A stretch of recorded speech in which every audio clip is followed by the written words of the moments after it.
Assalamualaikum warahmatullahi wabarakatuh. Salam sejahtera. Om Swastiastu, Namo Buddhaya, salam kebajikan, rahayu. Selamat pagi Bapak Ibu tamu undangan yang berbahagia. Puji dan syukur kita panjatkan kehadirat Tuhan Yang Maha Esa. Pagi hari ini kita dapat berkumpul bersama dalam acara Kurikulum Merdeka untuk meningkatkan kualitas pembelajaran. Boleh kita berikan tepuk tangan untuk acara kita pada pagi hari ini. Nama saya Ersa Mayori, senang sekali bisa memandu acara pagi hari ini. Dan kami ucapkan selamat pagi, selamat bergabung kepada yang terhormat Menteri Pendidikan Kebudayaan Riset dan Teknologi, Mas Menteri Nadiem Anwar Makarim, selamat pagi. Yang kami hormati Sekretaris Jenderal Kemendikbudristek Ibu Suharti, Kepala Badan Standar Kurikulum dan Asesmen Pendidikan Bapak Anindito Aditomo. Selamat pagi Bapak. Direktur Jenderal Pendidikan Anak Usia Dini, Pendidikan Dasar dan Pendidikan Menengah Bapak Iwan Syahril. Direktur Jenderal Guru dan Tenaga Kependidikan Ibu Nunu Suryani. Direktur Jenderal Pendidikan Vokasi Ibu Kiki Yulianti. Kami ucapkan juga selamat pagi, selamat datang kepada para pejabat eselon 1 dan 2 kementerian dan lembaga terkait, para kepala daerah, para kepala dinas pendidikan, para mitra strategis, Bapak dan Ibu guru, serta seluruh undangan yang telah hadir pagi hari ini. Tidak lupa juga saya ingin menyapa Bapak Ibu yang menyaksikan acara ini secara daring. Selamat pagi semuanya. Terima kasih telah bergabung dengan acara kita pagi hari ini. Dan Bapak Ibu tadi di awal acara kita telah menyaksikan sebuah penampilan istimewa yaitu tari molek dari murid-murid SMA Negeri 28 Jakarta. Boleh kita berikan tepuk tangan untuk penampilan mereka? Baik, Bapak Ibu, tari molek adalah tari kreasi asal Betawi yang menggambarkan akan bagaimana muda-mudi dengan antusiasme yang lincah dan gesit dalam memasuki jenjang kehidupan yang baru dan lebih luas. Nah, tarian ini memiliki gerakan yang molek sesuai dengan namanya untuk merepresentasikan anak muda yang elok dan sumringah atau ceria. Walaupun mungkin beberapa sedang puasa, tapi luar biasa sekali ya mereka bisa tetap menampilkan penampilan terbaiknya dengan penuh semangat. Baiklah Bapak Ibu, untuk memulai acara hari ini bersama-sama kita akan menyaksikan sebuah video istimewa yang akan menceritakan pengalaman para guru yang telah menerapkan kurikulum merdeka. Selamat menyaksikan.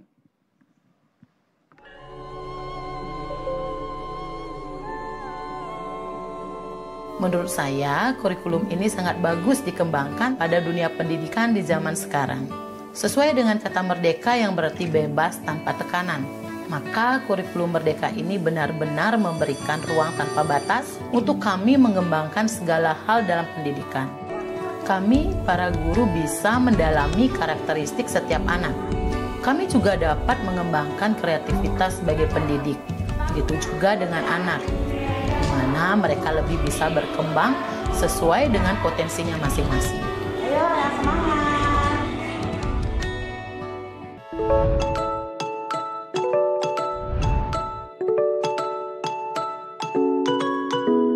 Selama kurun waktu 1 semester ini, sekolah kami telah menjalankan kurikulum merdeka. Menurut saya, kurikulum merdeka merupakan sebuah jawaban atas tantangan untuk meningkatkan kualitas pendidikan di Indonesia.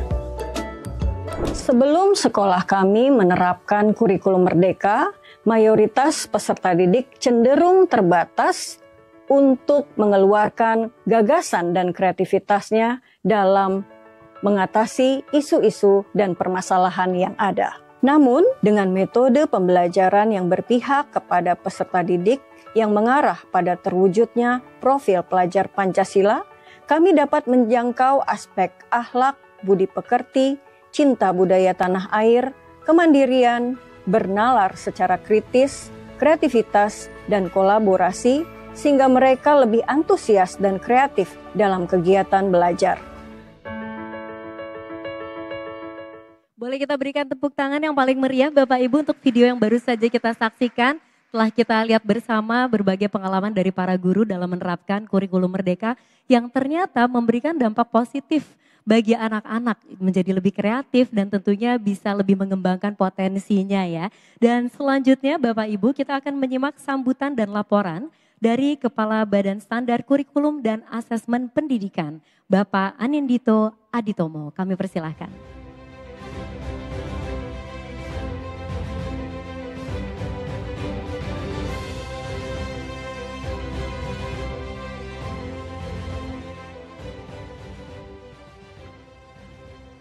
Bismillahirrahmanirrahim.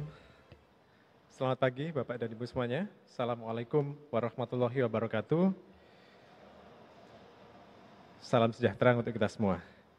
Yang terhormat Menteri Pendidikan, Kebudayaan, Riset dan Teknologi, Mas Menteri Nadiem Anwar Makarim, para kolega pimpinan Eselon 1 dan 2 Kemendikbudristek, para pimpinan dan perwakilan dari berbagai kementerian dan lembaga, dan pemerintah daerah, para perwakilan dari mitra-mitra strategis Kemendikbudristek, dan yang saya banggakan para pendidik dan rekan-rekan yang turut hadir semuanya, baik secara luring maupun secara daring. Bapak Ibu semuanya, kita bersyukur pagi ini dapat berkumpul untuk meluncurkan Peraturan Menteri Pendidikan, Kebudayaan, Riset dan Teknologi nomor 12 tahun 2024 tentang kurikulum pada pendidikan anak usia dini, pendidikan dasar, dan pendidikan menengah. Dengan terbitnya Permendikbudristek ini, Bapak dan Ibu, kurikulum merdeka secara resmi menjadi kerangka dasar dan struktur kurikulum untuk seluruh sekolah di Indonesia. Dan terbitnya Permendikbudristek ini sangat penting, meskipun sebenarnya sudah 300.000 lebih satuan pendidikan yang menerapkan, jadi sudah bukan barang yang asing lagi. Tetapi dengan terbitnya peraturan ini, kita memberikan kepastian arah kebijakan tentang kurikulum dan pembelajaran bagi kita semua. Bapak dan Ibu sekalian, kebijakan kurikulum dan pembelajaran ini adalah bagian dari upaya yang lebih menyeluruh untuk meningkatkan kualitas pendidikan kita. Kualitas pendidikan untuk semua murid terlepas dari siapa orang tuanya, bagaimana kondisi ekonominya, latar belakang agama dan budayanya, juga kondisi fisik dan mentalnya.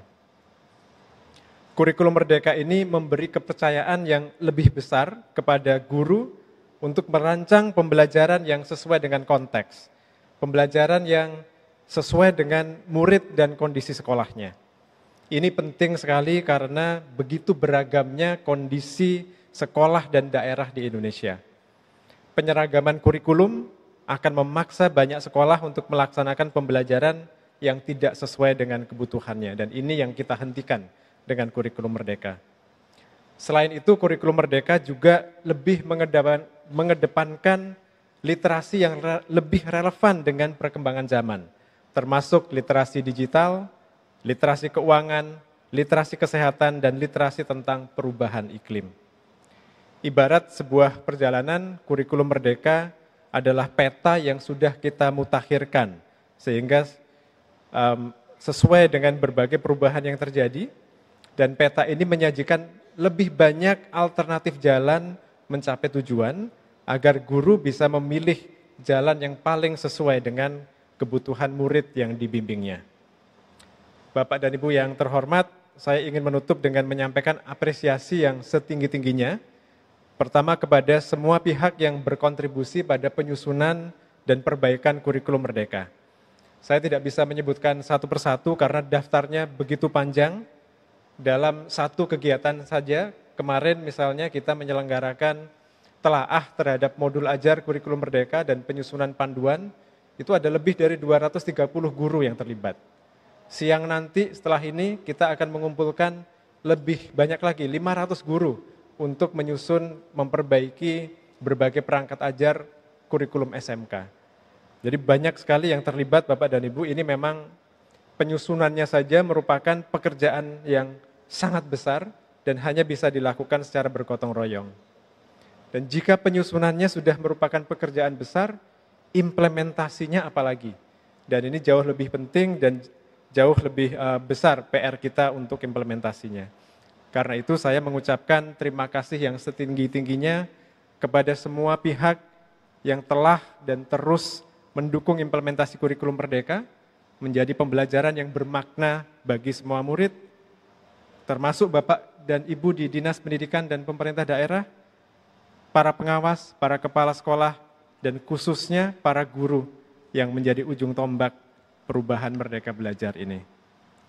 Menjadi pelopor perubahan memang seringkali tidak mudah, Bapak dan Ibu. Selain perlu waktu dan kesungguhan, juga kadang-kadang harus menghadapi keraguan dan bahkan cibiran dari lingkungan sekitar kita. Tapi semua itu insya Allah akan terbayar lunas ketika kita melihat binar mata para murid kita yang terbuka pikirannya, tersentuh hatinya karena upaya. Selamat mengikuti rangkaian acara peluncuran Permendikbudristek tentang kurikulum ini. Terima kasih atas perhatiannya. Assalamualaikum warahmatullahi wabarakatuh. Salam sejahtera untuk kita semua. Terima kasih. KBM ini bisa hidup ya salah satunya dengan cara bergotong royong dengan masyarakat, dengan peserta didik untuk sama-sama membangun satuan pendidikan.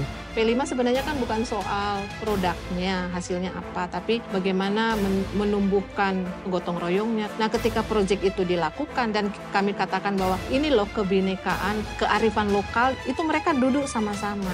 Ketika guru itu memiliki kedekatan dengan siswa, disitulah guru akan menemukan talenta-talenta itu. Kalau dari pelajaran Ibu tuh, dari praktek Ibu yang Ibu kasih gitu, hal yang kita nggak tahu tuh kita bisa tahu, terus dapat banyak manfaat.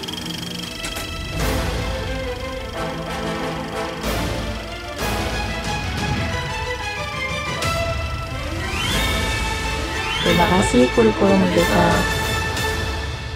Boleh kita berikan tepuk tangan yang paling meriah Bapak Ibu. Dan juga tentunya terima kasih banyak Pak Nino atas laporannya. Tadi sudah sama-sama kita saksikan juga di layar ya Bapak Ibu.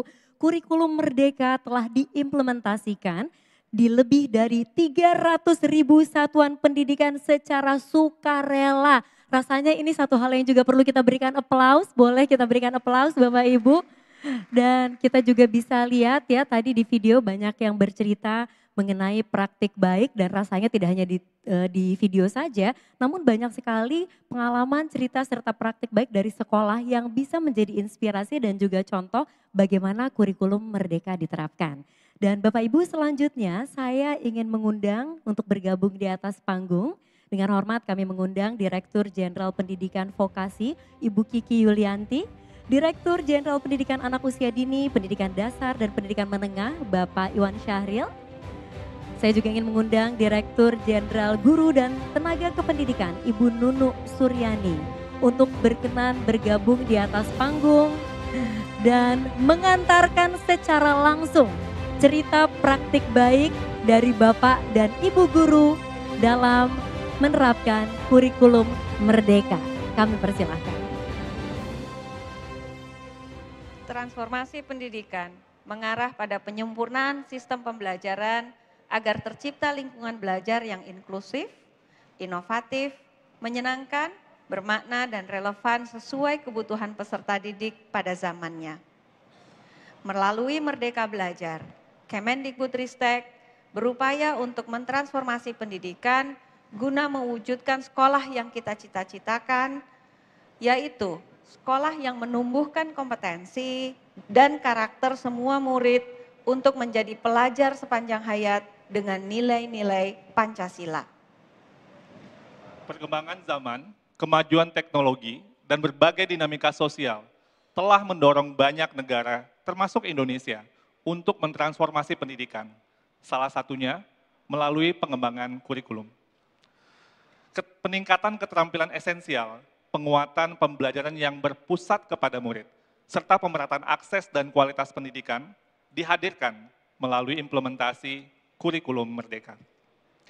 Kurikulum merdeka memberikan ruang fleksibilitas dan inovasi pembelajaran sebagai upaya untuk menjawab berbagai tantangan zaman dan isu terkini seperti perubahan iklim, literasi finansial, literasi digital, literasi kesehatan, dan pentingnya sastra dalam meningkatkan dan memperdalam kemampuan literasi murid, serta untuk merayakan kearifan lokal dan kebinekaan budaya Indonesia.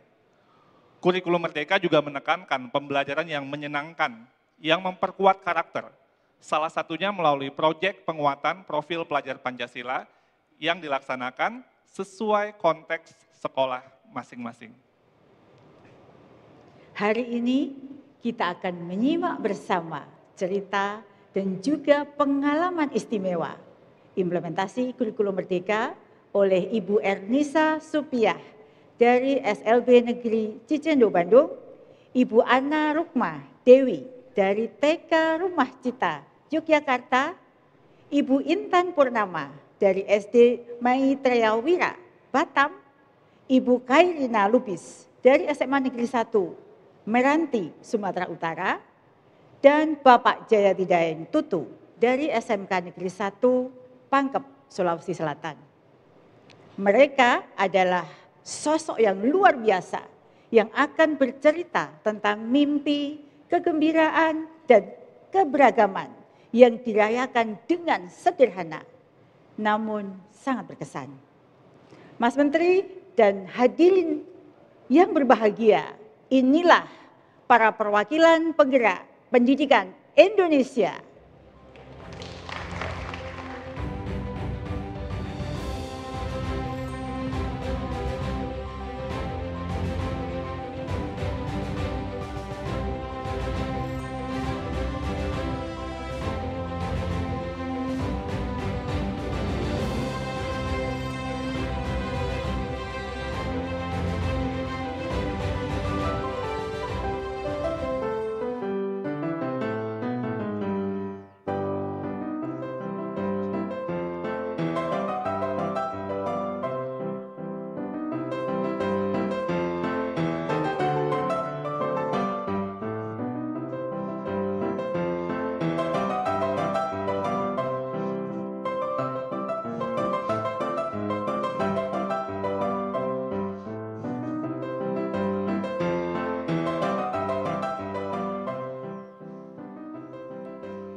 Assalamualaikum warahmatullahi wabarakatuh.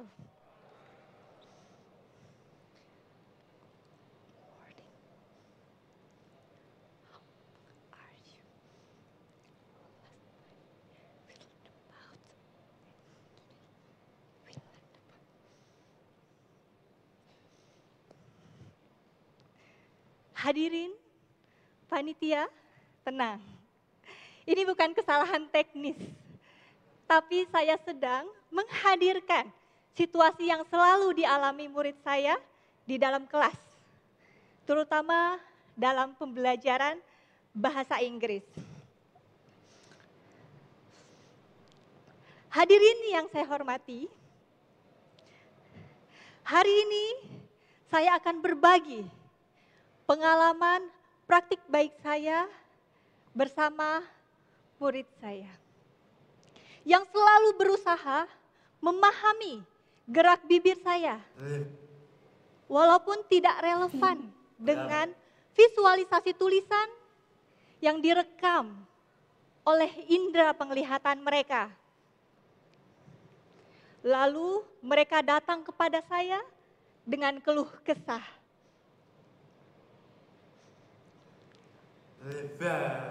Lupa. Bingung. Gak bisa. Hadirin yang saya hormati, inilah tantangan yang selalu kami hadapi dalam pembelajaran bahasa Inggris. Ya, saya Ernisa Supiah, guru bahasa Inggris di SLB Negeri Cicendo, Kota Bandung, untuk murid tuli jenjang SMA LB. Dari sinilah perjalanan transformasi kami dimulai. Bayangkan kita berada dalam sebuah ruangan yang penuh dengan gerak dan emosi. Namun kita tidak bisa mendengar atau sulit memahami apapun. Inilah dunia bagi banyak murid tuli kami di sekolah, terutama dalam pembelajaran bahasa Inggris. Tapi bayangkan bagaimana jika kita bisa mengubah kehampaan ini menjadi suasana yang penuh dengan ekspresi, gerakan, dan emosi. Hari ini saya akan berbagi bagaimana pembelajaran bahasa Inggris bersama murid tuli yang menyenangkan dan bermakna. Tentu saja pembelajaran berangkat dari karakteristik murid. Karakter murid tuli yang unik dan beragam saya refleksikan kepada filosofi dari salah satu tokoh pendidikan, yaitu Ki Hajar Dewantara. Yang isinya adalah pendidikan bertujuan untuk, pendidikan bertujuan untuk mendukung dan mendorong segala kodrat yang ada pada anak-anak untuk mencapai keselamatan dan kebahagiaan yang setinggi-tingginya. Filosofi inilah yang membawa kami bertemu dengan pantomim. Pantomim adalah kesenian yang menceritakan sebuah kisah melalui gerakan tubuh tanpa kata-kata. Lantas mengapa pantomim? Pantomim memungkinkan komunikasi yang kuat bagi murid tuli tanpa kebutuhan akan suara dan menjadikannya alat yang begitu sempurna untuk menembus barikade bahasa dan mendekatkan murid dengan bahasa Inggris, tentunya dengan gestur, dengan bahasa tubuh yang mereka pahami dan nikmati. Baik, Bapak Ibu, hari ini saya ingin mengajak Bapak dan Ibu untuk bermain pantomim. Seperti yang saya lakukan bersama murid tuli di dalam kelas.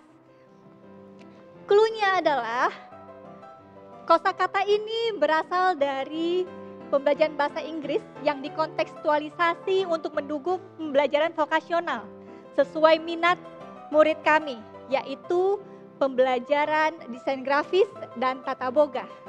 Dan cluenya adalah Bapak Ibu tebak untuk situasi dan kedua untuk desain grafis dan yang ketiga situasi untuk pembelajaran desain mohon izin tata boga. Kita mulai Bapak Ibu ya. Situasi pertama.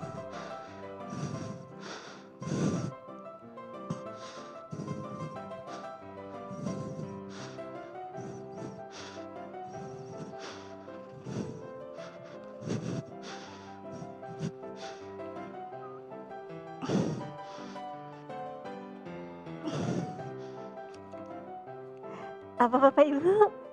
Ya, turn on. Oke, kita lanjut ya ke situasi kedua.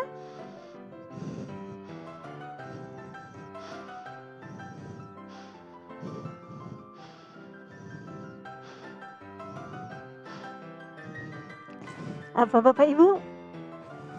Ya, kopi Bapak Ibu. Mohon izin kopi. Oke, kita masuk situasi yang ketiga ya Bapak Ibu.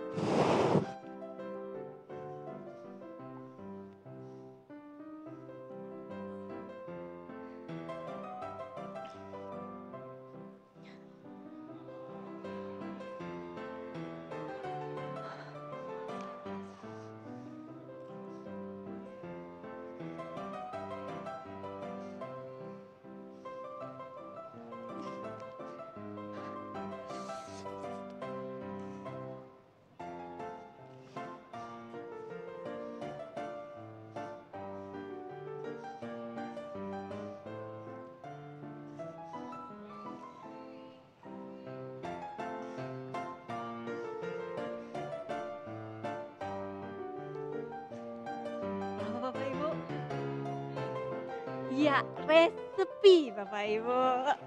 Oke. Bagaimana Bapak Ibu? Terbayangkan situasi di kelas kami seperti apa? Oke. Bahasa Inggris yang tadinya tidak bermakna untuk murid tuli menjadi bagian penting bagi mereka untuk menghadapi masa depan. Tentu saja ini bisa terjadi karena kami menerapkan kurikulum merdeka. Kurikulum yang memberikan kami, khususnya saya sebagai guru, keleluasaan dan kepercayaan untuk melakukan inovasi dalam pembelajaran. Pantomim awalnya banyak yang ragu untuk pembelajaran bahasa Inggris. Namun seketika dengan pantomim, kelas kami berubah menjadi laboratorium bahasa yang penuh dengan tawa dan kreativitas. Dan tentu saja setiap sesi keberlanjutan dari pantomim ini diikuti dengan kata-kata dan frasa bahasa Inggris yang baru yang dipahami oleh murid tuli.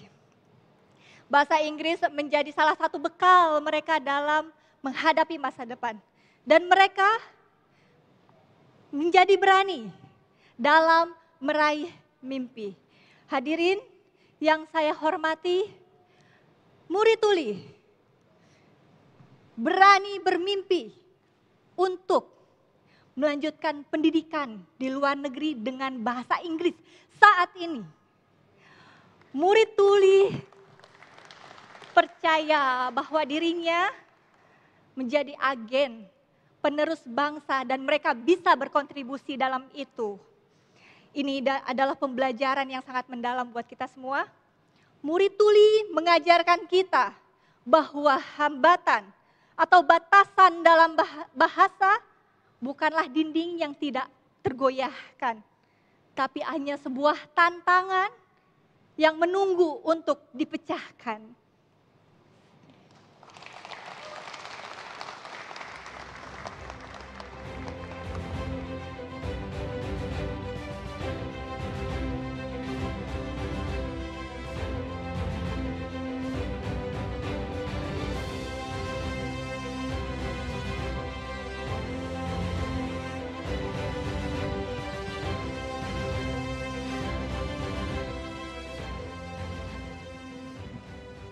Bapak Ibu dan para hadirin sekalian, mari kita mendengarkan curahan hati anak berikut ini.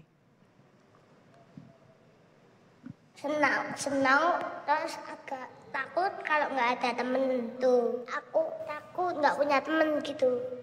Takut terlambat karena sering bangun kesiangan. Ya, Bapak Ibu, mendengarkan suara anak menjadi salah satu sarana bagi kami untuk mengenal anak. Kami memulai pembelajaran dan melakukan assessment untuk mengetahui seberapa jauh capaian anak dan bagaimana latar belakang mereka. Dari hasil assessment tersebut, sekolah kami menemukan banyak hal dan melakukan berbagai transformasi. Dalam melakukan kegiatan transformasi, kami melibatkan juga orang tua untuk kami semakin bisa memahami capaian perkembangan anak. Keterlibatan orang tua tersebut dapat melalui kegiatan pertemuan orang tua, konsultasi, ataupun ketika kegiatan diskusi saat pelaporan perkembangan anak. Kami juga membuka layanan kelas pra-SD yang ini diperuntukkan bagi anak-anak yang masih butuh ditumbuhkan kemampuan mendasarnya dan juga mereka yang dari segi usia masih belum cukup untuk bisa masuk ke jenjang SD. Saya, Ana Rukmadewi, Kepala Sekolah Negeri TK Rumah Cita Yogyakarta bersama para pendidik melakukan perubahan untuk berkembangnya pembinaan belajar yang positif. Pendidikan anak usia dini itu sebaiknya adalah tempat belajar yang pertama bagi anak-anak. Maka selayaknya menjadi tempat belajar yang menyenangkan bagi mereka. Namun kami menemukan bahwa setelah mereka menyelesaikan pendidikan di PAUD, ada banyak teman-teman, ada banyak anak yang menemukan kesulitan ketika harus berhadapan dengan aturan yang berbeda di jenjang SD, dengan teman yang lebih beragam, dengan perhatian guru yang terbagi kepada jumlah siswa yang lebih banyak. Belum lagi beberapa siswa juga menemukan kesulitan akan tantangan keharusan menguasai kemampuan baca, tulis, dan hitung. Sekolah Rumah Cita mencoba melakukan transformasi dengan membuat kegiatan yang menyenangkan. Bahwa pendidikan di PAUD itu mempunyai peran untuk memberi bekal supaya anak-anak mempunyai capaian fondasi yang menyenangkan. Kemampuan fondasi tersebut antaranya adalah kematangan dalam emosi, mengenal nilai agama dan budi pekerti, keterampilan motorik, kemudian kemampuan dalam sosial dan bahasa, kematangan kognitif, dan juga pastinya adalah pemaknaan belajar yang positif. Di sini sekolah kami mencoba untuk membuat tema SD sebagai tema yang kami tentukan untuk kelas di TK kelompok B dan juga pra-SD. Tujuan dari tema itu tentunya adalah untuk mengenalkan tentang SD, kemudian cara belajarnya, lingkungan di SD, dan tentunya memberi kesempatan bagi anak-anak untuk mengembangkan kemampuan fondasinya. Anak akan melakukan trip ke SD terdekat atau ke SD yang mereka tuju, sehingga mereka mendapatkan pengalaman nyata tentang lingkungan SD dan juga sekaligus bisa memberikan feedback bagi kami yang menjadi rujukan untuk kami menentukan kegiatan pembelajaran selanjutnya dan juga untuk menguatkan kemampuan fondasi anak. Transisi PAUD SD yang menyenangkan dan memperhatikan hak anak menjadi solusi agar anak nyaman dan senang dalam belajar untuk mencapai kemampuan fondasinya. Anak juga akan nyaman dan senang dalam belajar ketika ada keterlibatan orang tua yang membersamai mereka hingga jenjang selanjutnya. Jadi bukan sekedar anak bisa belajar baca, tulis, hitung, tetapi kita harus perhatikan juga emosinya, kekhawatirannya, dan juga bertumbuhnya tanggung jawab anak. Kemampuan calistung dianggap sebagai satu-satunya bukti keberhasilan belajar murid PAUD. Padahal membangun kemampuan fondasi mereka perlu dilakukan secara bertahap dan juga menyenangkan dengan mengenali capaian anak agar manfaat baik dari pembelajaran dapat tercapai. Terima kasih.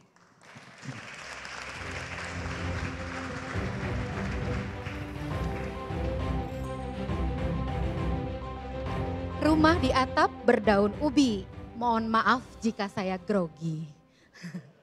Perkenalkan, saya Intan Purnama Pahlawan. Saya guru di SDS Maitreya Wira, Batam. Batam sebagai kota yang didominasi oleh masyarakat pendatang dan perantau. Salah satunya saya. Membentuk komunitas daerah dengan beragam bahasa, budaya, dan termasuk dialeknya. Mayoritas murid di sekolah saya itu berasal dari etnis Tionghoa. Sehingga mereka cenderung menggunakan bukan cuma bahasa Mandarin, tetapi juga bahasa daerah asal suku mereka. Contohnya bahasa Hokkien, bahasa Teochew, dan lain sebagainya. Kemampuan dasar seperti membaca, menulis, mendengar, dan berbicara dalam bahasa Indonesia itu sangat minim dan jarang digunakan. Bahkan beberapa murid hanya bisa salah satu bahasa saja. Ada yang bahasa Mandarin saja, ada yang bahasa Inggris saja. Jadi Bapak Ibu bisa terbayang ya, sulitnya kami berkomunikasi. SD adalah jenjang pendidikan formal pertama bagi anak-anak. Sebelum menerapkan kurikulum merdeka, kami sudah mengadopsi strategi khusus untuk mengevaluasi kemampuan dasar ini. Dan kami masih terjebak dalam pola pembelajaran yang rutin. Materi, ujian kami berikan tanpa memperhatikan kebutuhan murid. Padahal tidak semua anak yang masuk ke SD menguasai kemampuan dasar ini. Inilah tantangan terbesar kami sebagai guru kelas 1. Ketika mereka naik ke kelas 2, kemampuan membaca dan menulis bahasa Indonesianya ternyata belum begitu lancar. Tahun ini adalah tahun kedua kami menerapkan kurikulum merdeka. Tahun sebelumnya kami di tahap mandiri belajar dan di tahun ini kami di tahap mandiri berbagi. Kami banyak belajar menggunakan platform Merdeka Mengajar. Kami mulai merancang materi dan perangkat pembelajaran yang lebih efektif. Kami juga menggunakan asesmen awal untuk mengetahui sejauh mana kemampuan dasar anak. Dan kami menyadari Bapak Ibu bahwa ternyata setiap anak itu unik dan kemampuan dasarnya tidaklah sama. Dan melalui kurikulum Merdeka ini, kami mengenal pembelajaran berdiferensiasi, yaitu pembelajaran yang mampu memenuhi kebutuhan belajar murid berdasarkan potensinya, minatnya, dan bakatnya masing-masing. Upaya strategi ini membuat kami berharap untuk membantu anak-anak meningkatkan kualitas dan keterampilan mereka dalam literasi dan berbahasa. Dan ini bisa kami lakukan pada saat kami menggunakan kurikulum Merdeka. Asesmen awal kami juga gunakan untuk mendalami sejauh mana sih latar belakang dan budaya murid-murid kami. Kami aktif berkolaborasi dengan orang tua, karena menurut kami peran orang tua sangat penting dalam pendidikan dasar. Dengan kolaborasi bersama orang tua akan membantu anak untuk belajar, baik di rumah maupun di sekolah, belajar lebih terasa relevan dan menyenangkan. Kurikulum Merdeka membantu kami. Kami jadi berani untuk melibatkan masyarakat lokal dan pemerintah setempat untuk menyelenggarakan festival budaya dengan anak-anak sebagai tokoh utamanya. Mereka akan menampilkan seni dan budaya yang bersifat multikultural. Anak-anak tidak hanya belajar literasi dan berbahasa, tapi mereka juga belajar konteks sejarah dan sosial budaya. Salah satu program unggulan di sekolah kami namanya Sari Tiba. Bukan nama orang ya Bapak Ibu, tapi 1 hari 3 bahasa. Jadi setiap hari mereka mengucapkan 1 kosakata yang maknanya sama dalam bahasa Indonesia, bahasa Inggris, dan bahasa Mandarin. Contohnya, selamat pagi Bu, good morning Miss, Cao An Lao Sư. Dan kemudian mereka menuliskan kosakata tersebut di jurnal literasi. Program ini bertujuan untuk meningkatkan keterampilan mereka berbahasa dan juga kosakata dalam 3 bahasa sekaligus. Melalui upaya penerapan strategi yang kolaboratif, efektif, dan inovatif ini, kami melihat kemajuan yang signifikan. Capaian kemampuan literasi di rapot pendidikan sekolah kami di tahun 2024 ini adalah 100% murid mencapai kompetensi minimum.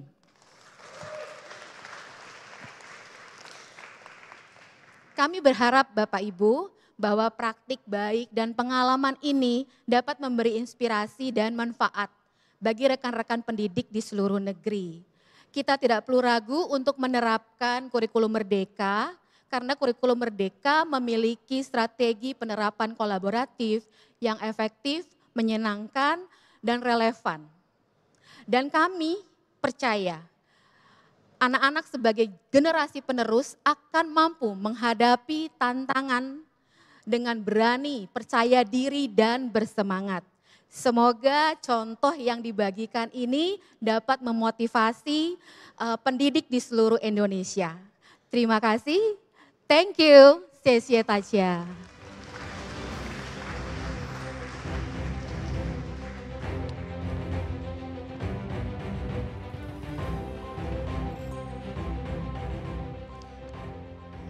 Bapak Ibu, inilah sekolah kami, SMA Negeri 1 Meranti, yang berada tepat di tengah-tengah perkebunan sawit, jauh dari pemukiman penduduk.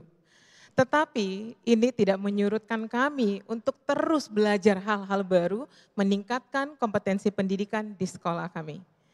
SMA Negeri 1 Meranti sudah menerapkan kurikulum Merdeka sejak tahun pembelajaran 2022-2023.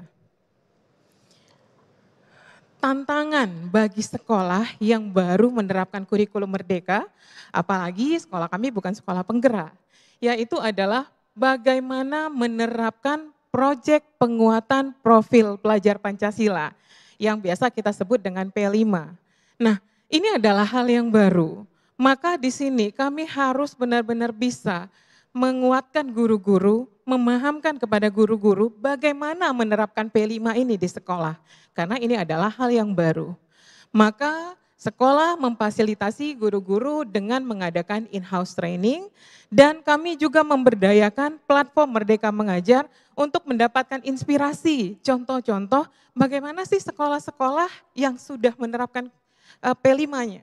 Nah, ini sangat membantu kami. Selain itu, kami juga harus mendengar masukan dari peserta didik. Kenapa? Karena yang akan menjalankan P5 ini, aktor utamanya adalah peserta didik. Kami melibatkan pengurus OSIS, mendengar apa masukan dari mereka, proyek yang kira-kira cocok dan dibutuhkan peserta didik. Dari diskusi dari guru, peserta didik, maka kami sepakat memilih tema, bangunlah jiwa raganya dengan topik Stop Bullying. Kami memilih topik ini karena sangat santer sekali Bapak Ibu kita lihat isu-isu terkait perundungan, bullying, yang mana ini harus ditanamkan, dikuatkan kepada peserta didik, harus ini dicegah di sekolah. Karena ini sangat mempengaruhi mental peserta didik. Peserta didik harus tahu apa sih bedanya bercanda dengan mereka itu sudah menyakiti perasaan orang lain yang kita katakan sebagai bullying atau perundungan. Dalam menerapkan P5, kami harus tahu apa ya yang menjadi modal bagi sekolah kami. Mengingat kami juga bukan sekolah penggerak, maka yang kami utamakan adalah kolaborasi. Karena kolaborasi itu sangat penting. Ketika semua warga sekolah sama-sama mendukung dan peduli bagaimana meningkatkan kualitas pendidikan di sekolah, maka pendidikan di sekolah insya Allah akan berjalan dengan baik dan akan lebih maju. Nah, di sini kami memahami bahwa dalam menerapkan P5 ini tidaklah mudah. Maka kami harus melihat apa aset-aset yang ada di sekolah kami, baik itu oleh siswa, guru, dan maupun sarana prasarana yang ada di sekolah. Kami berkolaborasi Bapak Ibu, guru-guru membuat modul, membuat tujuan pembelajaran, dan menentukan apa ya kira-kira proyek yang akan dilakukan siswa untuk mencapai tujuan pembelajaran dari P5 tersebut. Nah, di sini aset yang sangat penting itu adalah pertama, guru-guru di sekolah kami alhamdulillah Bapak Ibu sangat antusias dan selalu support mendukung semua program sekolah. Dan kami memiliki murid yang ketika proses pembelajaran mengajak mereka aktif, mereka sangat antusias. Itu adalah model yang sangat penting bagi kami. Baik Bapak Ibu, perkenalkan saya Khairina Lubis, saya sudah mengabdi menjadi guru 15 tahun, saya juga guru penggerak angkatan 4, sekarang ini saya wakil kepala sekolah di SMA Negeri 1 Meranti, mengajar matematika dan TIK. Profil pelajar Pancasila, P5. P5 ini sebenarnya sangat penting Bapak Ibu, karena kita tahu saat ini yang paling penting untuk dibenahi oleh generasi muda kita adalah pendidikan karakter. Dengan adanya pendidikan proyek ini, maka diharapkan peserta didik itu tidak melulu diberikan materi-materi yang sifatnya hanya konten. Tetapi mereka langsung beraktivitas. Dari aktivitas inilah nanti akan muncul sikap-sikap yang baik sesuai dengan profil pelajar Pancasila. Yang pertama, bertakwa kepada Tuhan Yang Maha Esa dan berakhlak mulia. Yang kedua, berkebinekaan global. Ketiga, bergotong royong. Keempat, mandiri, kreatif, dan sama-sama kritis. Maaf Bapak Ibu, grogi saya. Ya, jadi Bapak Ibu, dalam P5 yang diadakan di sekolah kami ini menetapkan 4 karakter yang harus didapat peserta didik. Yang pertama adalah berakhlak mulia, bertakwa kepada Tuhan Yang Maha Esa. Diharapkan dengan mereka menerapkan akhlak yang mulia, mereka takut dengan Tuhan, mereka akan bisa mencegah perilaku-perilaku yang tidak baik. Yang kedua, bergotong royong. Dengan semangat kolaborasi, ini diharapkan siswa saling support untuk bisa menyelesaikan apa yang diberikan kepada mereka. Proyek itu bisa dilaksanakan dengan maksimal. Setelah itu tentunya ada kritis dan kreatif. Nah, kritis inilah siswa harus bisa melihat situasi dengan jeli.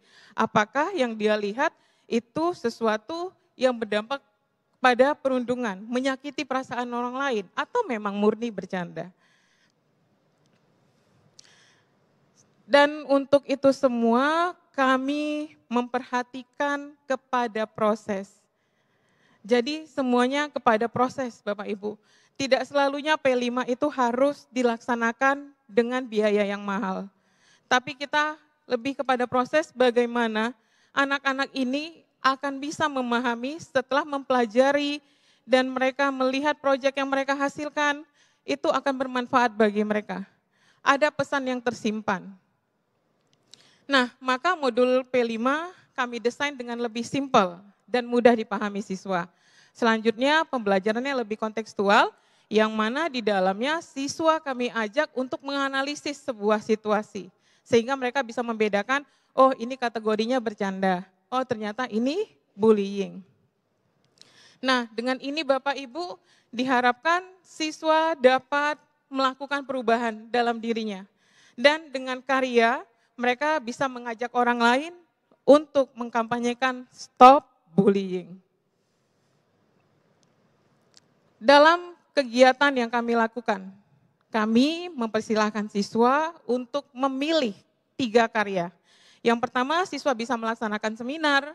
Yang kedua, siswa bisa membuat poster atau brosur untuk mengkampanyekan stop bullying. Dan terakhir adalah siswa bisa membuat drama stop bullying. Nah, dari pembelajaran tersebut dampaknya apa ya Bapak Ibu?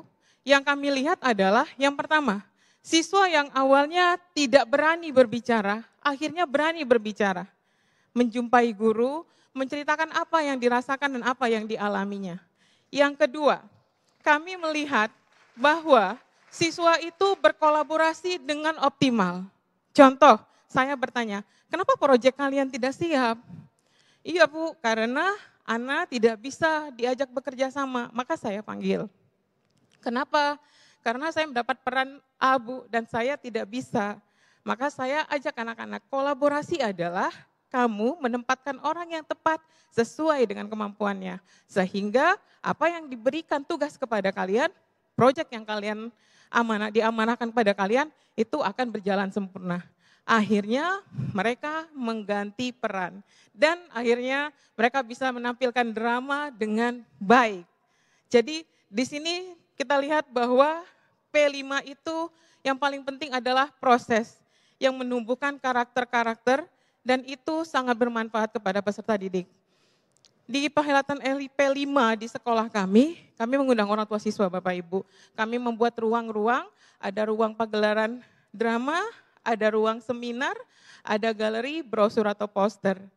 Nah, di sini orang tua juga merasa sangat bersyukur dan merasa bangga dengan pencapaian anak-anaknya. Anaknya bisa menjadi narasumber dari seminar di sekolah yang disaksikan oleh guru, orang tua, dan siswa lainnya. Jadi Bapak Ibu, sebenarnya P5 tidak harus selalu mahal. Tapi yang penting adalah bagaimana proses ini dapat menguatkan karakter murid. Bukan hanya sekedar hasil karya, karena mereka adalah generasi emas Indonesia. Jadi Bapak Ibu, kira-kira berapa ya biaya yang kami keluarkan untuk kegiatan P5 dan proyek tersebut? Estimasinya kira-kira berapa ya Bapak Ibu? Berapa Bapak Ibu? 500? Baik, sekolah kami hanya mengeluarkan Rp100.000 Bapak Ibu. Nah, dan itu hanya untuk konsumsi orang tua siswa yang hadir. Dan murid kami hanya mengeluarkan Rp0. ada biaya sedikit pun yang dibebani oleh siswa. Kok bisa kita memanfaatkan apa yang ada di sekolah?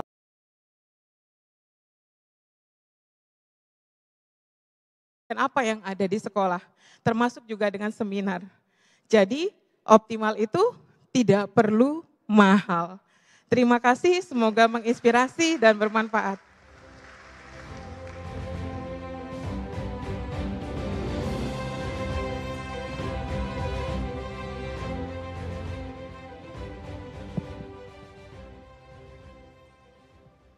Kurikulum Merdeka memberikan porsi yang besar untuk pembelajaran berbasis proyek, khususnya bagi kami di Sekolah Menengah Kejuruan.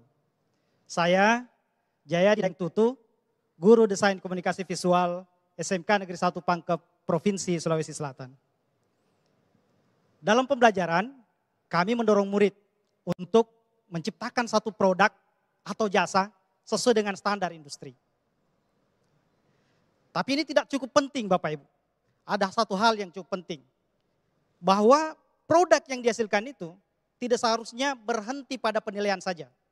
Dia harus juga berdampak pada masyarakat sekitar.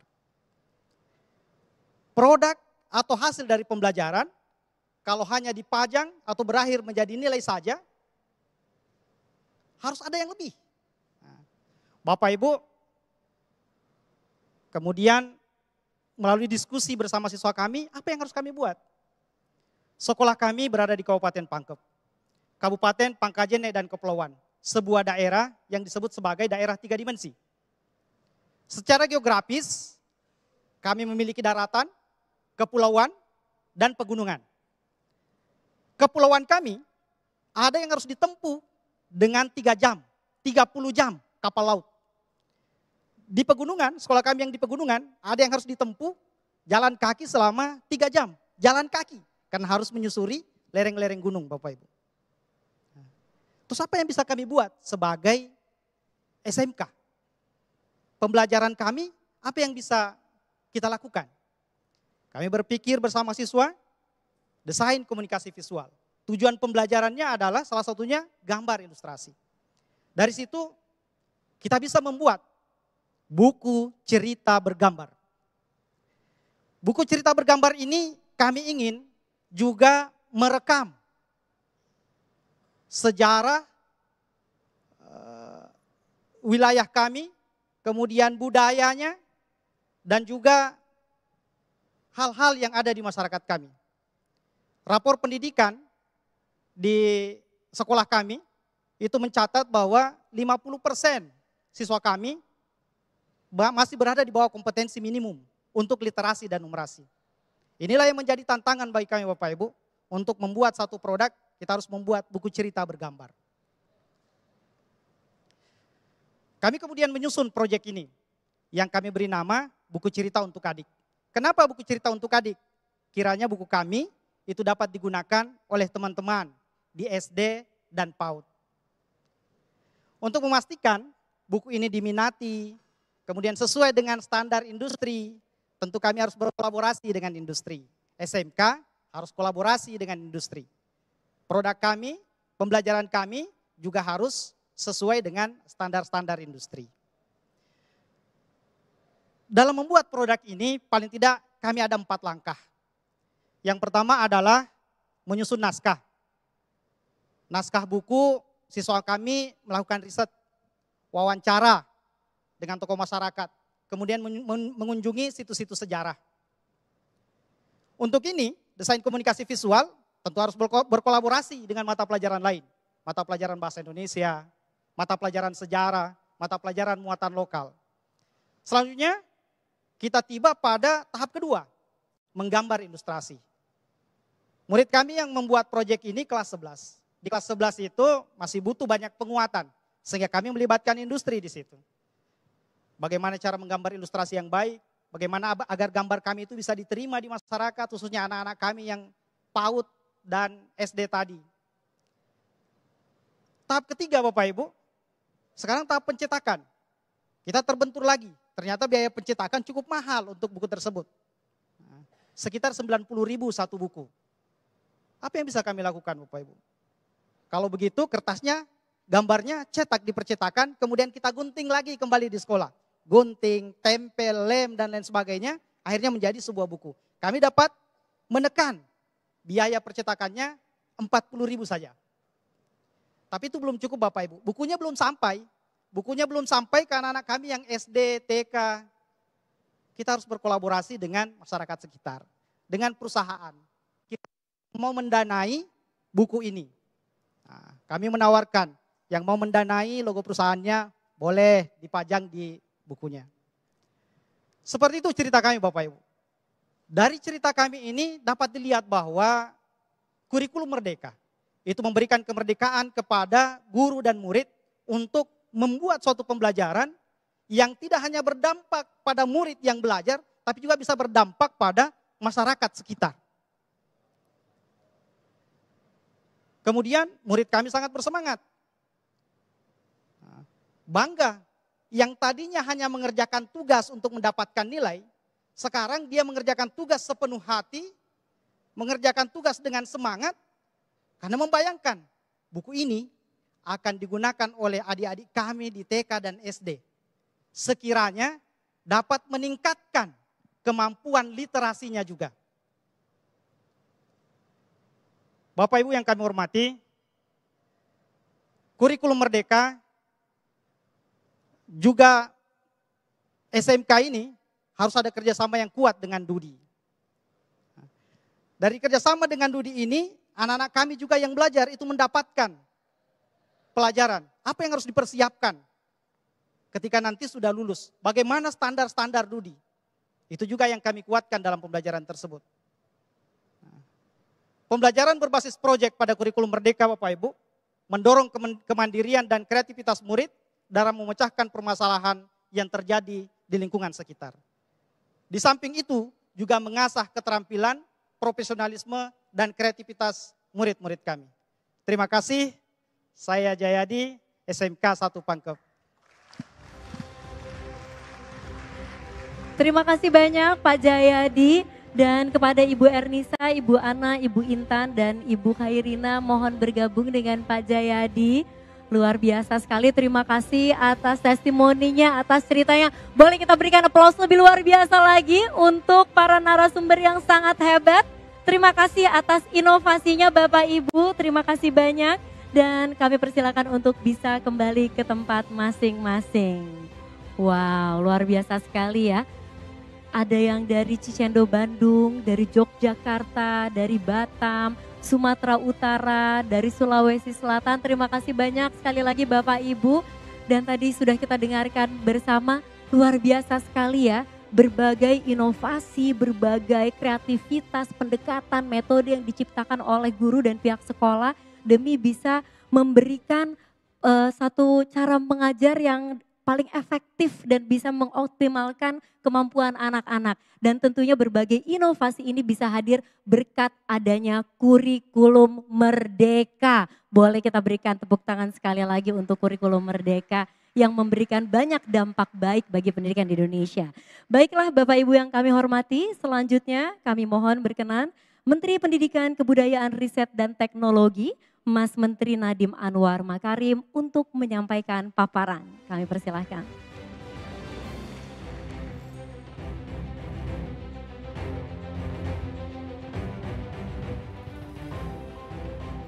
Assalamualaikum warahmatullahi wabarakatuh. Saya cukup terkejut betapa terharunya diri saya setiap kali mendengar cerita-cerita dari guru-guru di lapangan. Bagaimana tantangan yang mereka hadapi dan solusi-solusi yang mereka temukan pada saat mereka diberikan kebebasan, pada saat mereka diberikan kepercayaan. Jadi tolong tepuk tangan sekali lagi untuk penggerak-penggerak yang luar biasa tadi. Anda adalah inspirasi kami di Kemendikbudristek. Ini adalah alasan kenapa kita mengambil resiko mengeluarkan kurikulum yang sebenarnya pro kepada guru, pro kepada kreativitas, dan pro kepada murid. Itu bottom line-nya itu Bapak Ibu. Kita nggak usah repot-repot ngomong-ngomong terlalu filosofis atau akademis, ujung-ujungnya simple aja. Kita mau bikin kurikulum yang membuat guru dan murid senang belajar. Udah, itu poinnya. Kadang-kadang kita terlalu repot dalam berbagai macam terminologi yang terlalu akademis atau apa. Memang ada banyak sekali kilasan akademis dalam ini, tapi ujung-ujungnya kalau Anda ditanya orang, apa itu kurikulum merdeka? Kurikulum merdeka adalah kurikulum yang membuat guru dan murid senang belajar. Itu aja. Izinkan saya melakukan sedikit paparan mengenai proses dan penerapan implementasi kurikulum merdeka ini. Yang pertama saya ingin berbicara mengenai kenapa kurikulum merdeka ini dibutuhkan. Kayaknya saya tidak perlu terlalu lama, sudah banyak sekali dijelaskan oleh para guru-guru di lapangan kenapa. Kami ini ingin menimbulkan atau menumbuhkan suatu kompetensi yang real, yang dibutuhkan pada saat mereka keluar dari sistem pendidikan. Semua kompetensi-kompetensi tadi yang disebut oleh guru-guru hebat tadi, yang sedang dilatih di dalam lingkungan pendidikan, tadinya tidak ada. Satu-satunya yang dulu itu mayoritas skill yang diajar adalah bagaimana cara menghafal materi yang dijejelin kepada anak-anak kita. Itu tadinya itu fokusnya guru karena ditekan oleh pemerintah untuk menghafal, ya, lalu diuji di akhirnya. Tapi kemampuan-kemampuan di dunia nyata seperti kolaborasi, kreativitas yang jauh lebih penting daripada ngafal dan ngambil ujian. Sejak kapan kita di dunia pekerjaan ada ujian, Bapak Ibu? Tidak ada. Itu tidak ada di dalam, tidak disimulasikan dalam sistem pendidikan kita. Kunci daripada keberhasilan kurikulum merdeka adalah menjadikan pembelajar sepanjang hayat. Itu adalah kunci objektif utama kita.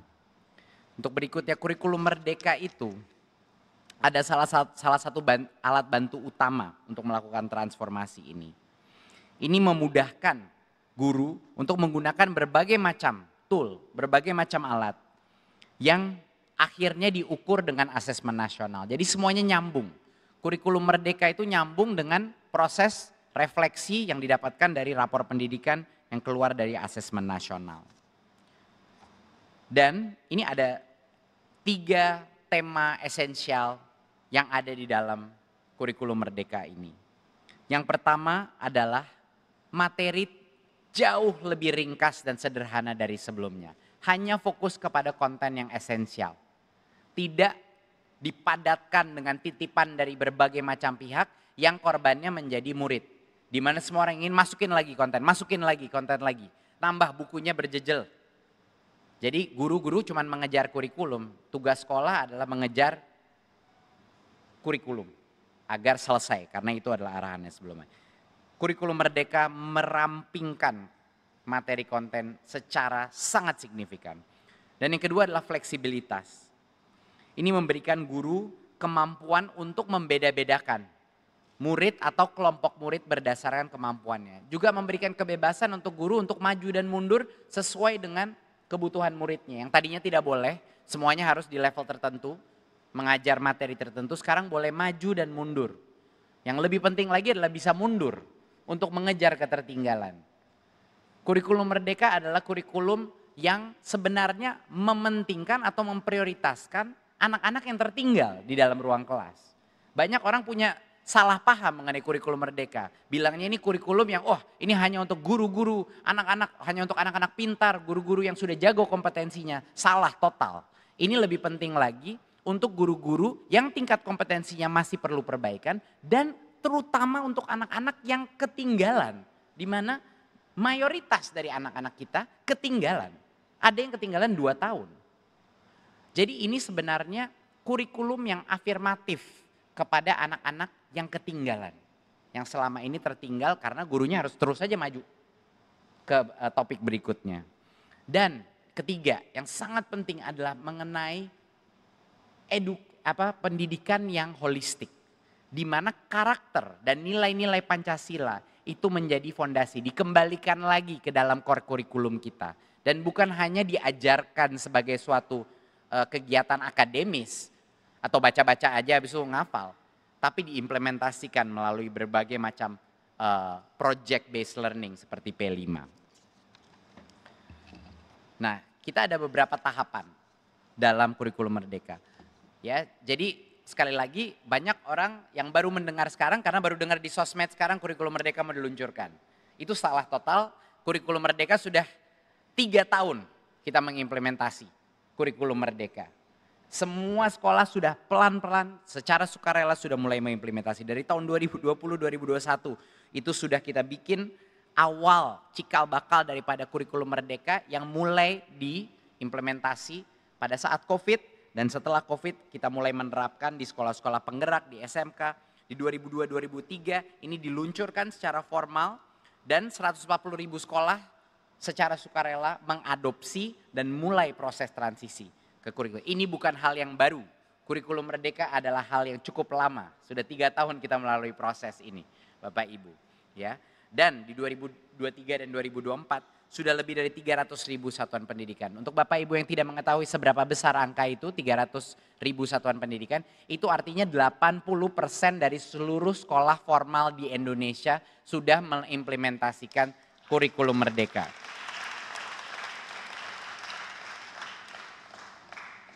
Tidak semua angkatan di dalam sekolah itu yang mengimplementasi, mereka melakukannya secara bertahap, semuanya dalam tahap-tahap yang berbeda. Dan sama sekali tidak semua proses implementasi ini lancar. Ada berbagai macam kebingungan, ya, kebimbangan, kekhawatiran dalam mengimplementasikan itu. Dan memang itu hal yang baik. Kalau guru-guru tidak merasa tertantang dengan paradigma baru itu artinya ya tidak ada perubahan, tidak ada inovasi. Ini adalah maksudnya bagaimana guru-guru tadi yang kita dengar Bapak Ibu mencari solusi-solusi baru, bagaimana cara berkolaborasi dengan anak-anak, mendapatkan opini mereka untuk pertama kalinya dalam sejarah pendidikan kita. Anak-anak ditanya opini mereka mengenai apa yang harus kita kerjakan. Itu belum pernah tuh ada, hanya di profil hanya di P5 di mana proses itu mulai terjadi. Dan di 2024 kali ini akhirnya ditetapkan sebagai kurikulum secara nasional. Ya, jadi sebenarnya yang belum mengimplementasi ini hanya 20% lagi sekolah formal yang tidak ada. Jadi sebenarnya 80% sudah mulai. Ya, jadi sekarang kita kukuhkan sebagai kurikulum nasional. Tapi tidak harus khawatir karena kita punya masa transisi nih ke depan. Masa transisi ada 2 tahun untuk sekolah-sekolah yang di luar daerah 3T. Dan untuk sekolah-sekolah di daerah 3T kita berikan masa transisi yang lebih panjang lagi. Ada 3 tahun masa transisi untuk dari sekarang ya untuk transisi. Jadi tidak perlu panik, tidak perlu takut, tidak perlu stres, ya. Ada banyak waktu untuk melakukan transisi ini. Ya. Berikut Permendikbudristek ini memberikan kepastian arah kebijakan. Dan kepastian itu kita dapatkan setelah sudah melakukan evaluasi selama 3 tahun terakhir. Kami setiap tahun semakin yakin Bapak Ibu. Nah, jadi sekolah yang belum menerapkan seperti yang saya bilang, mereka gunakan K13 sampai dengan tahun ajaran 2025-2026 itu diperbolehkan, dan untuk daerah 3T sampai 2026-2027. Ya, dan sekolah-sekolah ini yang sudah menerapkan kurikulum merdeka silahkan lanjut untuk menerapkan untuk seluruh angkatannya. Karena mereka setiap tahun semakin jago Bapak Ibu. Kita udah melihat banget sekolah-sekolah yang melakukan tahun pertama kurikulum merdeka itu yang paling susah ya. Lalu tahun kedua jauh lebih gampang, mulai nyaman. Tahun ketiga udah lari itu sekolah. Udah lari itu sekolah, nggak akan mungkin balik. Mungkin nggak balik Bu ke kurikulum sebelumnya? Nggak mungkin kan? Ya nggak mungkin.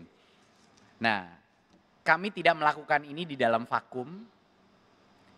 Kurikulum merdeka didesain dan dievaluasi dengan kolaborasi dengan puluhan organisasi di dalam Indonesia dan organisasi internasional. Kita meminta opini dari mereka, kerangkanya di challenge secara akademis, ya, dan juga secara sosial. Apa saja norma-norma sosial yang harus kita masukkan ke dalam ini. Dan diskusi ini banyak sekali, diskusi perlibatan publik. Jadi ini adalah proses gotong royong dan bukan suatu kurikulum yang diciptakan dalam suatu vakum. Kita tidak menciptakan ini dalam suatu bubble. Jadi saya ingin mengucapkan apresiasi sebesar-besarnya untuk semua organisasi dan banyak yang hadir di hari ini untuk telah terlibat dalam proses ini. Tolong tepuk tangan kepada semua kolaborator dalam proses ini. Mohon maaf tidak bisa disebut satu persatu.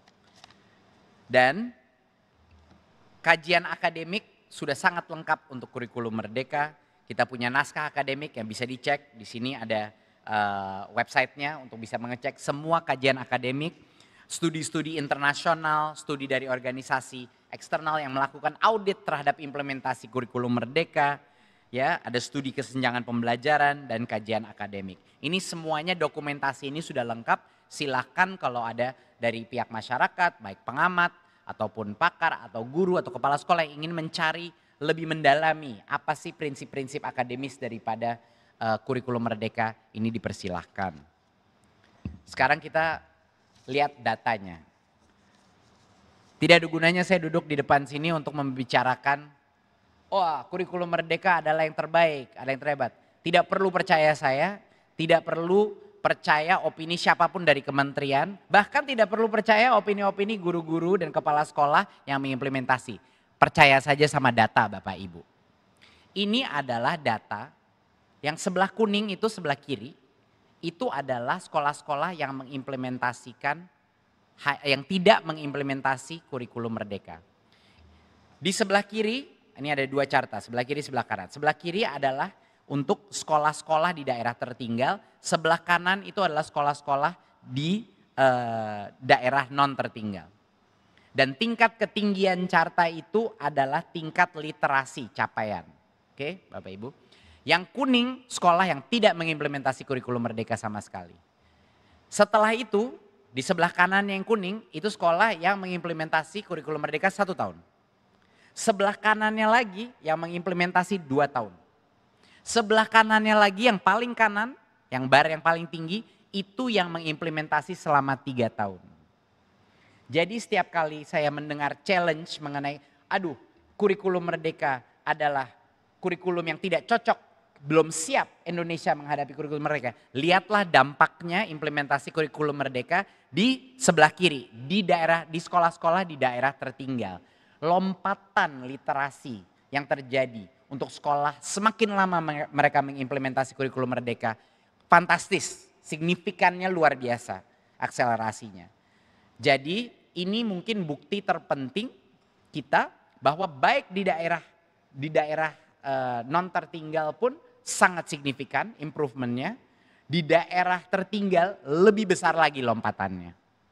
Ini adalah argumen kenapa ini lebih penting lagi terutama untuk sekolah-sekolah di tingkat literasi yang lebih rendah. Kita membutuhkan kurikulum Merdeka, mereka membutuhkan kurikulum Merdeka jauh lebih besar lagi kebutuhan mereka daripada sekolah yang sudah tingkat literasinya cukup tinggi. Ini bukan cuma di literasi Bapak Ibu, kita lihat yang berikutnya di dalam numerasi sama, kita melihat trennya. Ya, dalam kemampuan computational logic dan numerasi sama. Kita melihat sekolah yang mengimplementasi kurikulum Merdeka sudah lama mendapatkan lompatan yang sangat besar dalam tingkat numerasi mereka. Ini semua data real berdasarkan data hasil AN, ya, yang kita punya comparable data. Ini mungkin data yang paling penting disebarkan, paling penting untuk menjawab challenge terhadap hal-hal baru. Untuk kita melihat bahwa hal baru walaupun mungkin sedikit menakutkan, sedikit membuat kita sedikit khawatir dengan perubahan, tetapi dampaknya luar biasa untuk mengejar ketertinggalan kita. Kami sudah melakukan survei juga kepada 164.000 sekolah dan 97% guru merasa bahwa setuju dan sangat setuju bahwa kurikulum Merdeka memberikan fleksibilitas kepada guru, memberikan kebebasan yang sangat mereka butuhkan. Ada fleksibilitas contohnya dengan menggunakan asesmen diagnostik, ada guru di SD Impres di NTT yang merasa bahwa ini memberikan dia kebebasan untuk mendiferensiasikan satu murid dari murid yang lain, tidak diseragamkan semua. Ada guru di kota Bitung, Sulawesi Utara yang melibatkan orang tua dalam proyek P5. Ya, benar-benar langsung dilibatkan orang tua dalam proses ini. Yang tadinya belum pernah dalam sejarah sekolah ini orang tua terlibat dalam implementasi kurikulum. Dan banyak sekali wawancara. Bapak Ibu di sini baru mendengar 5 tokoh penggerak. Tapi realita di lapangan Bapak Ibu, ada ribuan, bahkan puluhan ribu cerita seperti itu di lapangan yang tidak pernah diangkat oleh media, tidak pernah dibahas karena ini bukan topik yang hangat di sosial media. Tapi semua ini guru-guru secara pelan-pelan melakukan inovasi-inovasi kecil dan besar yang merubah budaya pembelajaran di sekolahnya masing-masing. Ya. Ada yang lebih leluasa mencari metode pembelajaran baru. Ada yang tadinya bingung mengimplementasi kurikulum merdeka, tapi karena ada PMM dengan begitu banyak contoh yang diupload oleh guru pun, bukan hanya oleh kementerian, konten-konten guru untuk guru, dari guru untuk guru, itu sangat membantu. Ya, dan banyak yang sangat berguna menggunakan asesmen-asesmen yang sudah diberikan untuk melakukan pembelajaran terdiferensiasi. Dan banyak sekali mayoritas dari guru-guru yang saya ketemui, ya, dan beberapa orang tua juga adalah attitude anaknya berubah. Dinamika di ruang kelas berubah. Kelas jadi rame, kelas menjadi partisipatif, anak-anak jadi kepengen semangat pergi ke sekolah karena mereka harus ngejar proyek mereka dan gak mau mengecewakan gurunya dan teman-temannya dalam proses pembelajaran ini. Jadi ini benar-benar suatu revolusi yang terjadi tapi gak pernah dibahas di berita. Gitu. Karena semuanya di dalam kota-kota kecil di seluruh pulau-pulau di Indonesia. Berikut, apa saja dukungan yang kita lakukan, kita berikan untuk implementasi ini, banyak sekali. Tentunya PMM, semua orang sudah mengetahui, di mana konten itu banyak dari kementerian, tapi juga banyak sekali konten yang diberikan oleh guru, step by step bagaimana cara mengimplementasi kurikulum merdeka, dan konten ini terus berkembang, terus berkembang. Jadi guru-guru itu tidak sendiri, mereka tuh bisa menggunakan berbagai macam modul dan materi, tidak harus mulai dari nol. Mereka boleh nyontek-nyontek dikit sekolah lain yang melakukannya ya. Dan sebenarnya proses itu nyontek itu sangat berguna nggak Bapak Ibu? Sangat kan? Karena itu kita mendapat inspirasi dari sekolah. Tahu nggak di sekolah ini mereka melakukannya dengan cara ini. Wah boleh nih saya ambil dari sini saya implementasikan. Itu cara terbaik kita menyebarkan praktik baik dengan nyontek-nyontek sedikit. Ini nyontek yang bagus ya, bukan nyontek ujian. Ya, ini adalah hal yang kita ingin dorong untuk guru-guru kita. PMM juga mendukung komunitas belajar di mana ada guru difasilitasi untuk ngerumpi bersama secara fisik atau secara digital untuk berdiskusi, berdebat dan mencari solusi baru. Dan tentunya sekarang sudah 100.000 guru penggerak menjadi agen-agen perubahan di lapangan yang selalu bisa ditanya oleh berbagai macam kepala sekolah dan guru dan tentunya sekolah penggerak. Nah, banyak yang bilang ini sulit banget, ini gimana untuk sekolah-sekolah yang tidak punya internet? Bagaimana sekolah-sekolah di daerah di mana internet saja susah? Kita menyediakan berbagai macam solusi ya untuk membantu sekolah-sekolah yang kesulitan mengakses internet. Satu adalah gerakan Awan Penggerak. Ini suatu fasilitasi program untuk menyediakan semua konten-konten digital tersebut secara offline di setiap sekolah-sekolah yang tidak punya akses internet. Kita memberikan buku-buku fisik melalui program literasi kita. 15 juta eksemplar kita kirim langsung ke sekolah-sekolah ini untuk mendukung proses literasi, pengembangan literasi. Ini juga offline. Dan tentunya komunitas guru penggerak kita yang hampir setiap minggu berkeliling menjawab pertanyaan sekolah-sekolah yang masih bingung, yang masih mendapat tantangan untuk transisi ke kurikulum ini. Banyak yang juga menanyakan, ini bebannya besar nggak sih untuk guru dan kepala sekolah untuk mengimplementasi kurikulum merdeka? Saya menjawab ini dengan nuansa. Kalau pertanyaan itu adalah apakah kurikulum merdeka itu menantang pemikiran guru dan kepala sekolah? Ya, jelas. Jelas. Itu menantang pemikiran kritis guru dan kepala sekolah. Itu jelas karena ini perubahan. Tetapi dari aspek administratif kita menyediakan berbagai macam kemudahan. Contohnya RPP yang tadinya harus bisa berhalaman-halaman, sekarang hanya bisa satu halaman. Jadi kita menyederhanakan semua ketentuan atau requirement administratif sehingga guru-guru ini lebih tenang, lebih rileks dalam mengimplementasi program ini. Ya, dan guru tidak mulai dari nol. PMM sudah ada banyak contoh-contoh yang bisa langsung aja digunakan. Download, digunakan di kelas itu juga nggak apa-apa. Mau dimodifikasi boleh, diinovasi boleh, tapi digunakan langsung saja. Dari berbagai macam contoh yang ada di PMM itu bisa dilakukan. Dan modul pelatihan tentunya menjawab berbagai macam kebutuhan guru dan tergantung kemauannya guru. Tidak ada requirement sama sekali, tidak ada paksaan sama sekali guru untuk menyelesaikan semua materi di PMM. PMM itu didesain, pelatihan-pelatihan PMM didesain untuk apa saja yang dibutuhkan guru itu sebagai individu. Dia yang berhak memilih, saya lagi butuh pembelajaran ini. Jadi tidak ada pemaksaan untuk menyelesaikan semua kurikulum di dalam PMM. Ya, ini juga satu mispersepsi. Nah, bagi sekolah yang belum menerapkan kurikulum merdeka, sekarang ini Maret April ini ada fase pendaftaran. Setelah bulan Mei, Juni, Juli itu adalah fase memahami, di mana ada berbagai macam proses, di mana sekolah itu memahami prosesnya seperti apa, dan setelah itu baru fase implementasi. Jadi tidak ada langsung keburu-buru implementasi. Ada fase menengah di mana kami membantu sekolah untuk pertama siap-siap. Proses siap-siapnya pun bisa 3 bulan gitu. Agar mereka benar-benar memahami. Karena tanpa memahami ya akan sangat repot, akan sangat bingung dan tidak akan sukses implementasinya. Jadi kita benar-benar fokus kepada tahap pemahaman ini agar sukses implementasinya. Nah, pendaftaran untuk kurikulum merdeka ini dilakukan mulai 27 Maret ya, tentunya melalui platform Merdeka Mengajar, semuanya dilakukan secara digital, registrasi dan kepala sekolah bisa memilih opsi tahun implementasinya. Terserah mereka mana yang lebih nyaman. Kesiapan mereka kan semuanya berbeda-beda. Jadi mereka yang diberikan hak untuk menentukan saya siapnya masuk di tahun berapa, tergantung kesiapan sekolah dan juga kesiapan guru-gurunya. Dan untuk berbagai macam stakeholder di sini, satu adalah Pemda, stakeholder yang sangat penting. Kami meminta semua Pemda untuk mendukung guru dan kepala sekolah untuk menguatkan budaya saling belajar.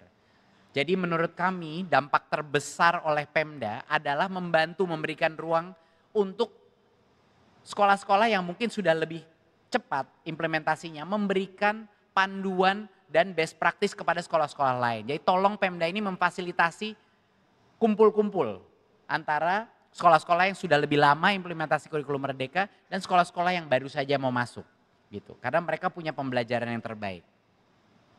Dan untuk LPTK kita untuk menjadikan kurikulum merdeka sebagai referensi utama mulai dari sekarang untuk pengembangan guru. Biar nanti tidak kaget pas masuk ke sekolah. Dan untuk berbagai macam organisasi penyelenggara pendidikan, ini untuk menggerakkan baik di swasta maupun di negeri, untuk menggerakkan dan mendampingi sekolah dan madrasah dan membuka kemitraan dan pihak lain yang mendukung implementasi kurikulum merdeka. Dan yang terakhir, tapi juga salah satu yang terpenting adalah orang tua. Kita meminta orang tua menjadi pendamping belajar anak-anak dalam proses ini. Ada jauh lebih banyak kesempatan orang tua berpartisipasi dalam pembelajaran anaknya ya di dalam kurikulum merdeka. Jadi kami ingin membujuk orang tua bisa juga mengenal sedikit mengenai prinsip-prinsip dasar kurikulum merdeka. Apa itu? Dan untuk terbuka agar mereka pun juga bisa terlibat dalam proses pembelajaran anak-anak mereka. Jadi demikian dari saya Bapak Ibu, mohon maaf kalau presentasinya agak sedikit panjang. Tapi ini suatu topik yang sangat penting untuk berbagai macam mispersepsi harus diluruskan. Tetapi juga agar kita semua mengerti potensi daripada kurikulum merdeka. Terutama untuk membantu anak-anak yang tertinggal di seluruh Indonesia. Sekali lagi terima kasih. Wassalamualaikum warahmatullahi wabarakatuh. Waalaikumsalam warahmatullahi wabarakatuh. Mas Menteri mohon agar tetap berada di tempat. Kita akan lanjutkan dengan berfoto bersama. Dan kami juga mengundang untuk bergabung di atas panggung Ibu Suharti, Bapak Iwan Syahril, Ibu Nunu Suryani, Ibu Kiki Yulianti, Bapak Anindito Aditomo untuk bergabung di atas panggung, berfoto bersama dan tentunya juga Bapak Ibu narasumber yang hebat dan luar biasa. Mohon agar berkenan bergabung di atas panggung untuk berfoto bersama. Bapak Ibu boleh kita berikan tepuk tangan yang paling meriah untuk paparan yang baru saja kita dengarkan. Jadi tadi sudah kita simak ya, mulai hari ini sudah bisa dijadikan referensi utama kurikulum merdeka sebagai kurikulum nasional, kurikulum yang membuat anak dan guru senang belajar. Seperti itu tadi yang dikatakan oleh Mas Menteri. Baik, kita sama-sama atur posisi, kita arahkan pandangan ke kamera yang ada di depan. 1, 2, 3. Satu kali lagi. Oh, masih diatur dulu posisinya terlebih dahulu. Mohon izin ya Bapak Ibu. Baik, maju satu langkah agar bisa mendapatkan foto yang sempurna. 1, 2, 3. Sekali lagi, 1, 2, 3. Kita iringi dengan tepuk tangan yang paling meriah. Terima kasih Mas Menteri serta Ibu dan Bapak. Kami persilahkan untuk bisa kembali ke tempat. Baik, terima kasih banyak. Luar biasa sekali hari ini kita mendengarkan begitu banyak praktik baik, begitu banyak kisah-kisah yang sangat menginspirasi, metode-metode luar biasa yang tentunya semua memiliki tujuan yang sama. Satu tujuan, menciptakan pembelajar sepanjang hayat. Dan semoga kurikulum Merdeka bisa segera diimplementasikan dengan rasa senang tentunya, dengan sukacita ya, agar bisa membuat anak-anak bisa lebih memaksimalkan potensinya. Dan tentunya membuat semua pihak senang untuk belajar. Baik, terima kasih banyak sekali lagi Mas Menteri, terima kasih banyak Bapak Ibu. Kami persilahkan untuk bisa kembali ke tempat. Wow, senang sekali ini semua menyambut dengan sukacita ya. Semoga semua kembali dari acara ini memiliki semangat yang sama untuk bisa mengimplementasikan kurikulum Merdeka. Boleh kita berikan tepuk tangan sekali lagi Bapak Ibu untuk acara kita pagi hari ini. Baik, sekali lagi terima kasih banyak Mas Menteri, terima kasih banyak Bapak Ibu dan juga para narasumber kita yang luar biasa. Silahkan untuk kembali ke tempat. Baik Bapak Ibu, selanjutnya ada satu informasi penting dan menarik yang perlu kita simak bersama di penghujung acara ini. Ibu Bapak, ingatkah dengan Festival Kurikulum Merdeka tahun lalu? Nah, Festival Kurikulum Merdeka akan hadir kembali di tahun ini. Kira-kira ada apa saja ya di Festival Kurikulum Merdeka 2024? Bisa kita lihat bersama di layar.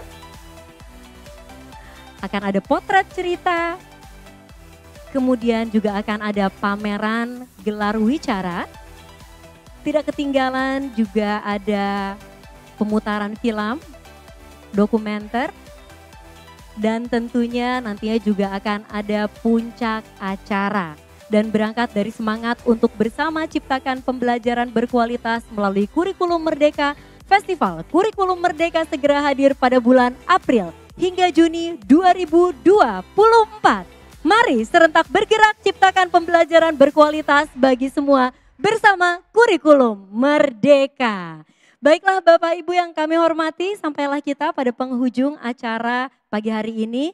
Saya ucapkan terima kasih sekali lagi kepada Menteri Pendidikan, Kebudayaan, Riset, dan Teknologi, Mas Menteri Nadiem Anwar Makarim, para pejabat beserta jajaran kementerian dan juga lembaga terkait, para kepala daerah, para kepala dinas pendidikan, para mitra strategis, Bapak dan Ibu guru, serta seluruh undangan yang telah hadir pagi hari ini dan juga yang menyaksikan acara ini secara daring. Terima kasih sekali lagi atas perhatiannya dan mewakili panitia penyelenggara, saya Ersa Mayori pamit undur diri. Wassalamualaikum warahmatullahi wabarakatuh. Om Shanti Shanti Om, Namo Buddhaya, Rahayu. Dan sebagai penutup Bapak Ibu, bersama-sama kita saksikan video dukungan dan video praktik baik Kurikulum Merdeka. Seperti kita ketahui bersama, pendidikan memiliki peran yang sangat vital dan sangat penting untuk suatu bangsa. Pendidikan akan memberikan fondasi pengetahuan untuk membentuk sumber daya manusia yang unggul, yang terampil, terdidik, memiliki wawasan luas, yang menjadi modal yang paling penting. Oleh sebab itu, peningkatan kualitas sistem pendidikan dan proses belajar mengajar menjadi suatu keharusan. Salah satunya melalui pembentukan kurikulum yang relevan sesuai dengan tuntutan zaman. Kurikulum Merdeka yang digagas oleh Kementerian Pendidikan, Kebudayaan, Riset, dan Teknologi adalah salah satu contoh terobosan tersebut. Pada hakikatnya, siswa merdeka untuk berkembang sesuai dengan bakat dan kodratnya. Mereka berbeda, tetapi tidak untuk dibeda-bedakan. Kurikulum Merdeka ini memberi fleksibilitas kepada guru. Sehingga guru dapat memilih metode yang tepat untuk mengajar kepada siswa yang berbeda-beda tersebut. Pembelajaran disesuaikan dengan kebutuhan siswa yang berbeda-beda itu. Sehingga siswa menjadi lebih aktif, lebih kreatif, inisiatif, dan inovatif. Kurikulum Merdeka memberikan lebih banyak kebebasan kepada sekolah untuk menyesuaikan kurikulum tersebut dengan kebutuhan lokal serta perkembangan peserta didik. Dengan demikian, pendidikan menjadi lebih relevan, responsif terhadap kebutuhan siswa, juga meningkatkan kreativitas serta inovasi dalam pembelajaran. Kita semua sepakat, pendidikan harus berperspektif masa depan. Karena kurikulum adalah jiwa dalam pendidikan, maka pembenahan kurikulum merupakan kunci sukses dalam transformasi bidang pendidikan.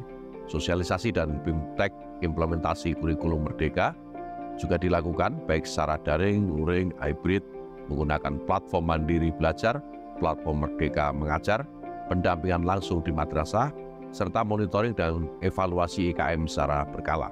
Sekarang sudah hampir 30.000 madrasah sudah menerapkan kurikulum Merdeka, mulai dari jenjang RA, MI, MTS, dan MA, MAK.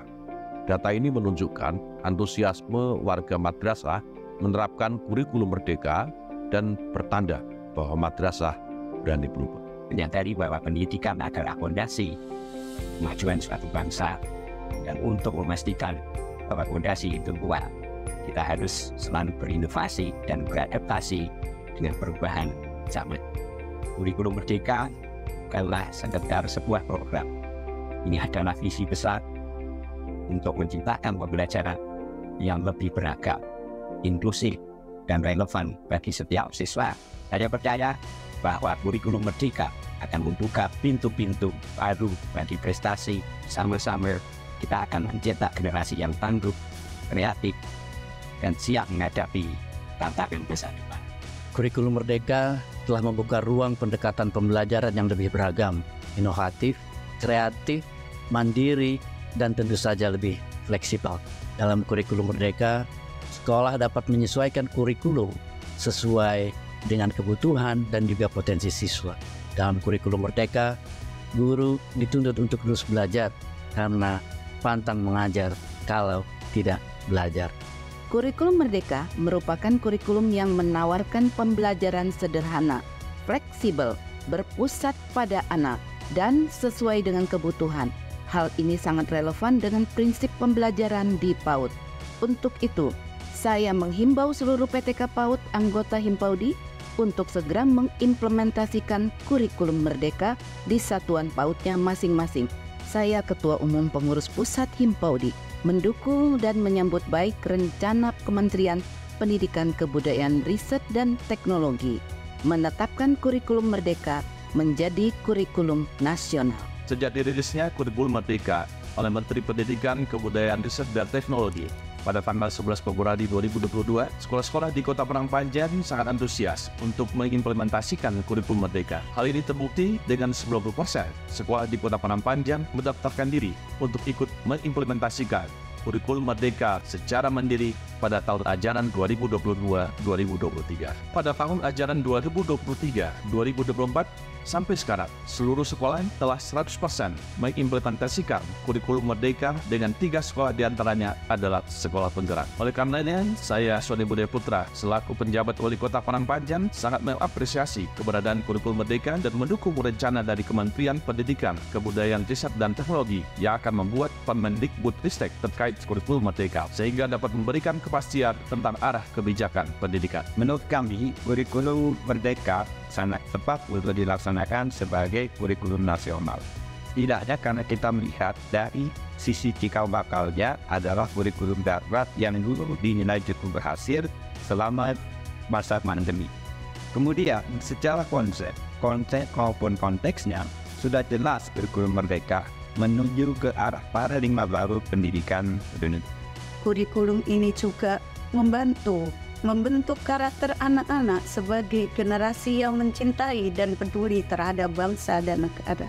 Kami percaya bahwa kurikulum merdeka pada jenjang PAUD adalah langkah yang tepat dalam mempersiapkan generasi muda Indonesia untuk menjadi pemimpin masa depan yang berdaya saing, berintegritas, dan bertanggung jawab. Kami mengucapkan terima kasih kepada Kemendikbudristek atas komitmen dalam meningkatkan pendidikan anak-anak di Indonesia. Saya, Yakut Khalil Qomas, Menteri Agama Republik Indonesia, mendukung rencana penerbitan Peraturan Menteri Pendidikan, Kebudayaan, Riset, dan Teknologi sebagai payung hukum penerapan kurikulum merdeka sebagai kurikulum nasional secara bertahap.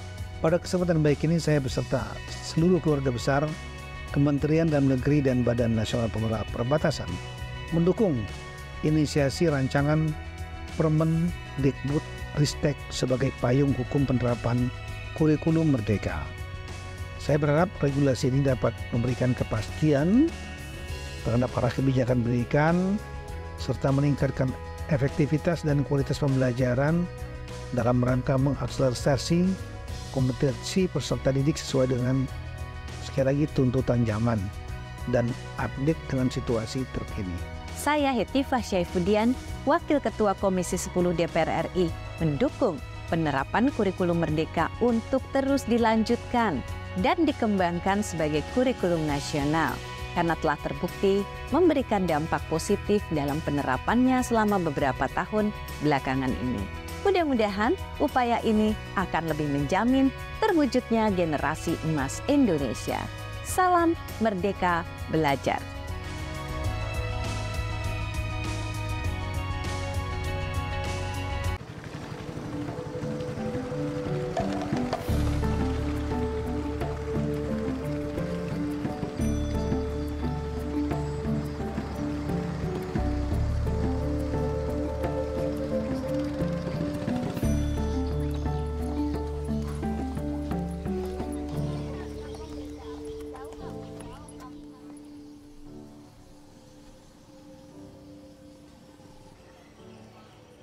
Kami melihat aset sekolah kami ini kan luas lahannya sehingga kami memanfaatkan dalam menanam pangan yang memang di sekitar yang kita perlukan. Ada jahe, kemudian serai dan juga cabai dan lain sebagainya. Itu juga mereka ekspor juga tuh, oh kayak inilah Bu bisa cara menanam. Jadi mereka yang menikmati tadi cara belajar mereka sendiri.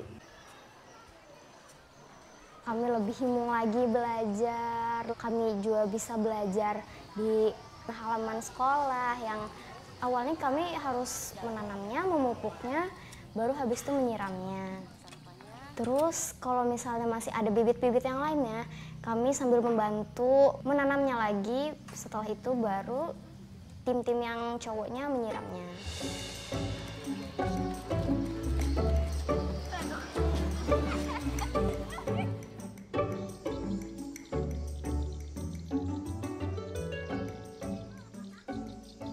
Punya project misalnya kayak buat taman ini kemarin kan, nah dia nanya sama kita, nanti kita sama-sama ini disuruh ibu kita bikin taman di sekolahan tapi disuruh buat tanaman misalnya.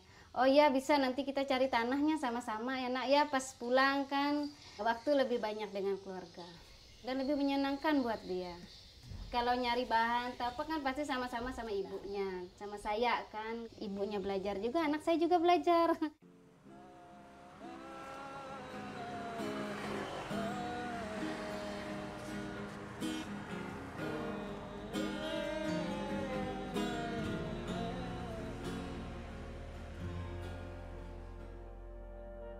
Yang paling dirasakan oleh peserta didik atau warga belajar, di antaranya mereka tidak harus ketakutan lagi ketika memang tidak bisa belajar secara tatap muka ke satuan pendidikan. Yang mungkin dulu itu menjadi sesuatu hal yang memang sangat tabu gitu. Ketika seorang peserta didik atau warga belajar tidak berkunjung ke satuan pendidikan atau tidak melakukan tatap muka. Nah, dengan diakomodirnya tadi misalkan sistem pembelajaran yang fleksibel, kemudian bisa dilakukan di mana saja seperti halnya konsep-konsepnya Ki Hajar Dewantara gitu. Setiap tempat adalah sekolah dan setiap orang adalah guru.